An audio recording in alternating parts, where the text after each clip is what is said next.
Nothing mostly grabs attention with its smartphones these days, but it's audio that put this brand on the map. Over time, Nothing has built a reputation for delivering great value in its audio products and solid sound quality simultaneously. The Nothing Ear series exceeded my expectations last year, so I was excited to hear the company was working on a pair of over-ear headphones. After hours of listening, though, I have mixed feelings about the Nothing Headphones 1, as they don't quite have the same charm as the earbuds. That app is mainly needed for ANC customization, while you can toggle it on and off with a long press of the roller button, which produces a frankly terrible sound of someone breathing. If your ear for some reason is sensitive, Nothing X allows you to adjust the strength, and you'll definitely need that in some situations. The default adaptive mode works well in most environments, adjusting automatically to your surroundings.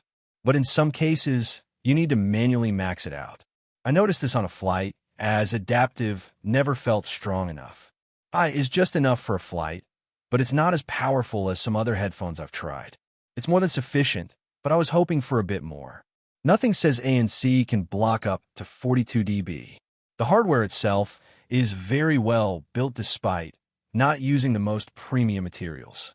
The glossy part is plastic, and the metal chassis doesn't feel very heavy. That's actually good because it makes for comfortable headphones over time. Whether wearing headphones, through a workday or on a transatlantic flight, they stay comfortable for hours. They only started to feel uncomfortable about 7 hours into a 9-hour flight back home from Nothing's London launch event. But even then, a 10-minute break was enough to feel fine. There's very little, if any, ear fatigue thanks to the memory foam cups, and the headband relieves pressure across the top. These headphones are definitely heavier than many others, but the hardware conceals that well. Sweating in warmer environments might be an issue, but that's my only real complaint when wearing them. Nothing has also taken a creative approach with the controls. Instead of the usual buttons, there's a different setup, all on the right ear cup.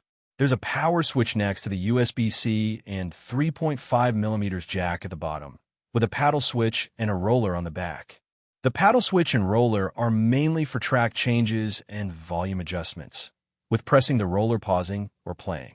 Holding the paddle in either direction allows you to scrub through a track. It's pretty intuitive. Nothing's app, more on that later, offers customization for those buttons. There's also a top external button to activate your voice assistant and trigger other actions, like opening your music app. A final hidden button inside the ear cup is used for pairing. This part is the least intuitive since it's nearly invisible. It's a mixed bag. By default, the sound quality is generally solid, but its settings feel less balanced than the crisp, pleasant sound of Nothing Ear, with perhaps a bit too much emphasis on the lows. It's not bad. It just lacks the charm that makes Nothing's other audio products so appealing. That was my biggest disappointment. Nothing Headphones 1 just doesn't keep that magic. Why? The obvious answer seems to be the new audio partnership with KEF. Known for high-end audio gear, I wish Nothing had stuck to its own sound signature, changing that makes these feel less cohesive with the rest of the lineup. However, adjusting EQ can help a lot. Nothing's built-in presets don't do much to correct the tuning, but Max Weinbach, an occasional 9 to 5 contributor, found a preset that sounds great.